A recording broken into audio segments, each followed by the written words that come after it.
నమస్తే, welcome to Aadya TV. నేను మీ స్వర్ణ. ప్రస్తుతం మనతో పాటు ఉన్నారు సోషల్ యాక్టివిస్ట్ కృష్ణకుమారి గారు. నమస్తే. నమస్తే కృష్ణకుమారి గారు, తారక రత్న గారు పోయిన తర్వాత ఇప్పటికీ మహిళల పట్ల కొద్దిగా వివక్షత అనేది కొనసాగుతోంది. అది ఏ రకంగా అయినా కావచ్చు. ఇప్పుడు అలేఖ్య రెడ్డి గారి విషయం గురించి మనం చాలా ట్రోల్స్ చూస్తున్నాం. సోషల్ మీడియాలో ఒక చర్చ నడుస్తోంది. ఒక మంచి ఉన్నతమైన కుటుంబంలో పుట్టారు అలేఖ్య రెడ్డి గారు, రైట్? అంటే పొలిటికల్ బ్యాక్ డ్రాప్ ఉండింది. అండ్ తారక రత్న గారిది కూడా మనకు తెలుసు ఎంత పెద్ద ఫ్యామిలీయో. వీళ్ళిద్దరి మధ్య కాస్ట్ డిఫరెన్స్ ఉంది. అండ్ ఆమెకు ఆల్రెడీ పెళ్ళయింది, ఒక పాప ఉంది, ఈ మాటలు ఉన్నాయి. బట్ ఇద్దరు ప్రేమించి పెళ్లి చేసుకున్నా ఎంత ఉన్నతమైన కుటుంబంలో ఉన్న వాళ్ళు కూడా అలేఖ్య రెడ్డి ఇప్పటికీ యాక్సెప్ట్ చేయలేదు. వాళ్ళే అలా ఉంటే ఇంకా చిన్న చిన్న వాళ్ళు వీళ్ళని చూసి నేర్చుకుని ఇంకేం ఉంటారులే అనేది మనం ఈ చర్చ నడుస్తోంది. స్వతంత్రం వచ్చి 75 ఏళ్ళు అవుతుంది. 2023లో ఉన్నాం. ఇంకా మహిళల పట్ల ఈ వివక్షత కొనసాగుతూనే ఉందా? ఏమంటారు మీరు? వివక్షత అయితే ఉందండి, అందులో అసలు నో డౌట్. అది ఈ కుటుంబాల్లో ఉందా, ఆ కుటుంబాల్లో ఉందా, దీనికి కులాలు, మతాలు, అలాగే వర్ణాలు, వర్గాలు, ఏనికి ప్రాంతాలతో సంబంధం లేకుండా మహిళ వివక్షకి గురవుతుంది. అందులో ఏ మాత్రం సందేహం లేదు. కాకపోతే ఈ వివక్షతలు అనేవి ఎలా ఉన్నాయి అంటే ఒక్కొక్క కుటుంబంలో ఒక్కో రకంగా ఉంది. ఇప్పుడు బాగా ఛాందసమైన కుటుంబాలు అనుకోండి, అక్కడ ఒక రకమైంది. బాగా మతానికి సంబంధించి ఉందనుకోండి, అది ఒక రకమైంది.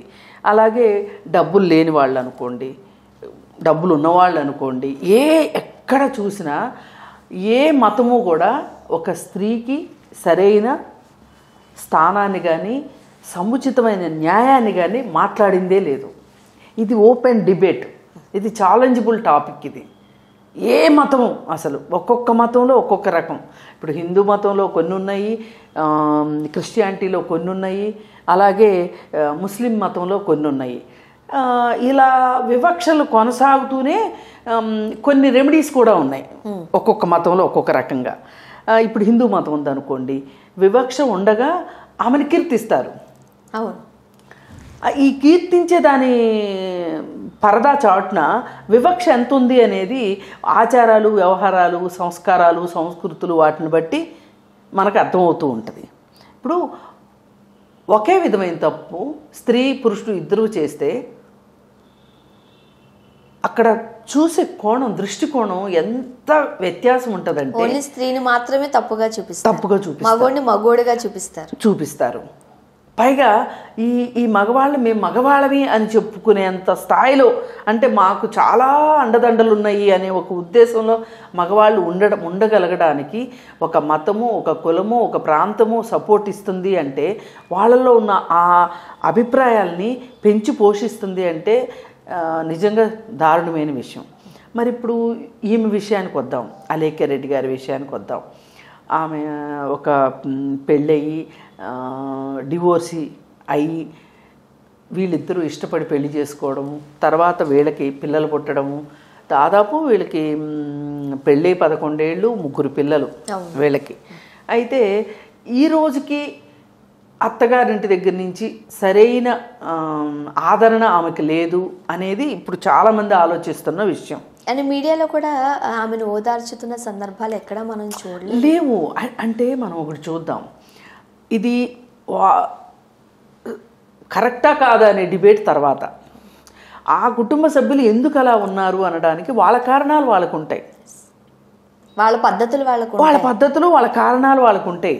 అవి కరెక్టా కాదా అని చెప్పడానికి ఆమె దానికి చట్టబద్ధత ఉన్నదా లేదా అనేది ఇక్కడ ప్రశ్న.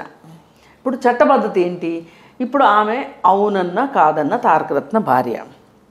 తారకరత్నకి ఆ ఇంట్లో నుంచి రావాల్సిన ఆస్తిపాస్తులు, స్థిరాస్తులు కావచ్చు, చరాస్తులు కావచ్చు, వాటికి ఈమె హక్కుదారు అవునా కాదా అనే దాని విషయంలో గనక తారకరత్న తల్లిదండ్రులు ఏదన్నా లోటుపాట్లు చేస్తే అది నిజమైన సమస్య.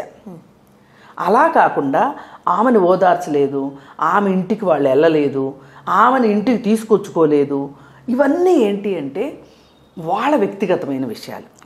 ఇప్పుడు ఏ వ్యక్తిగతమైన విషయాన్ని డిబేట్లో కూర్చొని మాట్లాడడం కరెక్ట్ కాదు, ట్రోల్ చేయడం అంతకంటే కరెక్ట్ కాదు. ఎందుకంటున్నానంటే వ్యత్యాసం ఉంది ఇక్కడ. వ్యక్తిగతమైన విషయాలు ఎప్పుడైతే రెండో వ్యక్తి యొక్క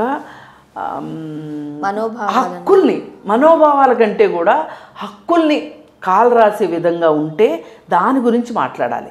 వాళ్ళ మనోభావాలు తిన్నాయి అంటే చట్టపరమైన మనోభావాలు దెబ్బతింటే మాత్రమే ఎవరైనా కూర్చుని మాట్లాడాలి. అలా కాకుండా ఒక కోడలుగా వీళ్ళు ఆదరించలేదు అనే దానికి ఎక్కడా మాట్లాడకూడదు. అది వాళ్ళ వ్యక్తిగత విషయం. వీళ్ళు ఇష్టపడి ప్రేమ వివాహం చేసుకోవడం వీళ్ళ వ్యక్తిగతం. ఎలాగో వాళ్ళు ఆదరిస్తారా, ఆ పెళ్ళిని ఆమోదిస్తారా లేదా అనేది వాళ్ళ వ్యక్తిగతం. కానీ ఈ వ్యక్తిగతాల మధ్యలో ఒక చట్టపరమైన విషయాలు వస్తాయి. ఎక్కడ వస్తాయి? అవి ఆస్తుల దగ్గర వస్తాయి, అంతస్తుల దగ్గర వస్తాయి. అంతస్తులు అంటే ఏంటంటే, ఇప్పుడు ఒక రాచరిక వ్యవస్థ ఉందనుకోండి, ఈ పెళ్లి ద్వారా ఆమె యువరాణి అవ్వాలి అనుకోండి, ఆ కుటుంబం ద్వారా. ఇవ్వకపోతే ప్రేమ వివాహం కాబట్టి, కులాంతర వివాహం కాబట్టి, మతాంతర వివాహం కాబట్టి ఆమెకు ఆ హక్కు ఇవ్వట్లేదు అనే హక్కు లేదు. ఆస్తుల్ని ఇవ్వను అనడానికి హక్కు లేదు. అంతే తప్పితే ప్రేమాభిమానాలు పంచే విషయంలో మట్టుకు ఎవరి వ్యక్తిగతం వాళ్ళది. అసలు వాళ్ళ నిర్ణయం తీసుకోవడం వెనకమాల వాళ్ళ మనోభావాలు ఏంటో, వాళ్ళ ఉద్దేశాలు ఏంటో. ఇప్పుడు ప్రేమ అభిమానం అనేవి బలవంతంగా ఇచ్చిపుచ్చుకునే కాదు, అవి వాళ్ళ మనసుల్లో నుంచి రావాల్సిన ఒక స్వతసిద్ధంగా రావాల్సిన భావనలు. అది ప్రేమానురాగాలు అనేవి. కానీ ఈ హక్కులు ఉన్నాయి చూసారా, ఇవి మట్టుకు చట్టపరంగా వస్తాయి. ఆ హక్కుల దగ్గర వాళ్ళు ఏమన్నా ఆమెను ఇబ్బంది పెడితే అప్పుడు మాట్లాడాలి. తారకరత్న ఇంటికి ఎందుకు వాళ్ళు రాలేదు, ఆమెను ఎందుకు పలకరించలేదు, ఇవన్నీ మాట్లాడడం కరెక్ట్ కానే కాదు. అసలు మనం ఎవరో శుద్ధులు చెవటానికి. ఎవరైనా సరే అలా మాట్లాడేవాళ్ళు వాళ్ళ ప్లేస్లో వెళ్ళి ఉండండి, వాళ్ళ షూస్లో కాళ్ళు పెట్టండి. మీరు వాళ్ళ బాధ ఏంటో వాళ్ళకి తెలుస్తుంది. వాళ్ళకి పెళ్ళి ఇష్టం లేదు. ఇప్పుడు పెళ్ళి ఇష్టం లేదు అని చెప్పి చాలామందిని హానర్ కిల్లింగ్స్ చేస్తున్నారు, చంపేస్తున్నారు. వాళ్ళకన్నా వాళ్ళ మానాన్ని వాళ్ళని బతకనివ్వడం గొప్ప విషయమేగా ఒక రకంగా. ఇప్పుడు ఈ కులాంతర మతాంతర వివాహాలు చేసుకునే వాళ్ళు ఏమంటున్నారు, మీరు మాకేం సహాయం చేసినా చేయకపోయినా పర్వాలేదు, మా మానాన్ని మమ్మల్ని బతకనివ్వండి, మా దారికి అడ్డు రాకండి మీరు అని అడుగుతున్నారు. అంతేగాని మీ ఇష్టానికి వ్యతిరేకంగా మేము పెళ్లి చేసుకుంటాము, కానీ మీరు మాకు పాత రకంగా అవే ప్రేమాభిమానాలను ఇవ్వాలి అని అడిగే హక్కు ఈ పెళ్లి చేసుకునే వాళ్ళకి లేదు. అన్ని డిసైడ్ చేసుకున్నాకే స్టెప్ తీసుకోవాలి. కానీ ఈ చర్చ వాళ్ళ ఇంట్లో ఎంతో కొంత పెళ్లికి ముందు జరిగే ఉంటుంది. తారకరత్న అందుకు ఇష్టపడే పెళ్లి చేసుకున్నారు.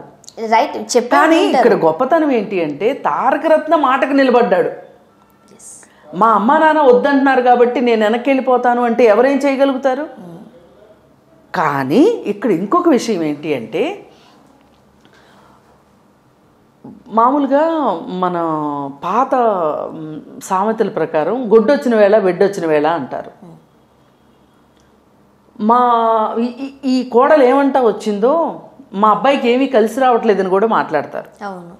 ఈ మాట్లాడే క్రమంలో ఇప్పుడు తారకరత్న బాగా తన వృత్తిలో కానీ, వ్యాపారాల్లో కానీ, రాజకీయాల్లో కానీ బాగా రాణించుంటే గనక ఈ తల్లిదండ్రులు ఏమైనా ఒక స్వాంతనకి వచ్చేవాళ్ళేమో. ఇప్పుడు అతను ఆ విధంగానూ షైన్ అవ్వలేదు, ఇంకా అతను నిరూపించుకోలేదు. పైగా హఠాత్తుగా మరణం. ఇంకా తల్లిదండ్రులు ఏ విధంగా వాళ్ళేదో ఏం ఆలోచిస్తారంటే, వీళ్ళనే కాదు చాలామంది అప్పటి వరకు వాళ్ళ అబ్బాయి ఆరోగ్యంగా ఉన్నా లేకపోయినా, ప్రమోషన్లు వచ్చినా రాకపోయినా, వ్యాపారంలో బాగా స్థిరపడినా పడకపోయినా ఏం ఆలోచిస్తారు? అవుతాడని ఎదురు చూస్తారు. ఈ పెళ్ళంటూ అయిన వెంటనే చాలా ఫాస్ట్గా రాత్రి అయినంత తెల్లారి అయినంత మామూలుగా అంటే సూర్యోదయం సూర్యాస్తమయం ఎంత సహజంగా అవుతాయో అంతే సహజంగా వాళ్ళ అబ్బాయి జీవితం రిపేర్ అయిపోవాలి. అసలు మొత్తం వీళ్ళ ఆశలకి ఆకాంక్షలకి ప్రతిరూపంగా వాళ్ళ అబ్బాయి నిలబడాలి.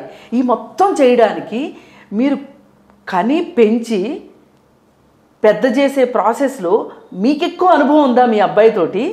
ఆ రాబోయే అమ్మాయికి ఉందా? 25 ఏళ్ళు 25 ఏళ్ళు మీ అబ్బాయిని మీరు చూశారు. మీ అబ్బాయి ఏంటో మీకు తెలుసు. 25 ఏళ్ళుగా రాని అదృష్టం 26 ఏళ్ళకి వచ్చాక ఫర్ ఎగ్జాంపుల్ అనుకుందాం ఒక అమ్మాయి వస్తే అదృష్టం వచ్చేయాలి. తల్లిదండ్రులు అపోహలు ఇవన్నీ, ఆకాంక్షలు ఇవన్నీ ఎంతవరకు కరెక్టు? పైగా తాగుబోతు అబ్బాయికి పెళ్లి చేస్తారు. ఈ టాపిక్కి సంబంధం లేకపోవచ్చు, జనరలైజ్గా నేను చెప్తున్నా. పెళ్లి చేసేస్తారు. అసలు పెళ్ళైన వెంటనే టక్కున మానేయాలి. మేము చెప్తే వినలేదు కానీ పెళ్లి చేస్తే మారతాడు అనుకున్నాము. ఆ అమ్మాయి కూడా మార్చుకోలేకపోయింది అంటారు. వీడిని సరిగ్గా పెట్టాలంటే పెళ్ళి అవ్వాలి, వచ్చిన అమ్మాయి వల్ల మారిపోతాడు. 25 ఏళ్ళు నువ్వే మార్చలేంది, నిన్న కాక మొన్న వచ్చిన ఏం మార్చుతుంది? ఇప్పుడు ఇలాంటప్పుడే ఒక సామెత గుర్తొస్తుంది, పెళ్ళి అయితే పిచ్చి కుదురుతుంది, పిచ్చి కుదిరితే పెళ్ళి అవుతుంది అన్నట్లు. అందుకని ఇలా ఆశిస్తారు తల్లిదండ్రులు. ఎక్కువ ఆ వచ్చే అమ్మాయి మీద చాలా ఎక్స్పెక్టేషన్స్ పెట్టుకుంటారు. అలాగే వైస్ వర్సా అటువైపు తల్లిదండ్రులు కూడా, అమ్మాయి తల్లిదండ్రులు కూడా అంతే ఎక్స్పెక్ట్ చేస్తారు. ఈ ఎక్స్పెక్టేషన్స్ మధ్యలో వచ్చే డిస్టెన్స్ ఏదైతే ఉందో వీళ్ళిద్దరూ పడతారు. అందుకని మనం ఎట్టి పరిస్థితుల్లోనూ మూడో మనిషిగా మనం ఇలా ఉండాలి అలా ఉండాలి అని కోరుకోవడం చాలా తప్పు. ఎప్పుడైతే వ్యక్తిగతాలు కాస్త సామాజిక అంశాలుగా మారతాయో, అంటే ప్రేమించి పెళ్లి చేసుకున్న వాళ్ళని చంపేయడాలు కావచ్చు, వాళ్ళకి ఆస్తులు ఇవ్వము అని బెదిరించడం కావచ్చు. స్వార్జితమైతే అది వేరే విషయం, కానీ తాత నుంచి వచ్చే ఆస్తిని ఇవ్వను అని బెదిరించడం కావచ్చు. ఇవన్నీ చేసే హక్కు తల్లిదండ్రులకు లేదు. Yes, thank you so much.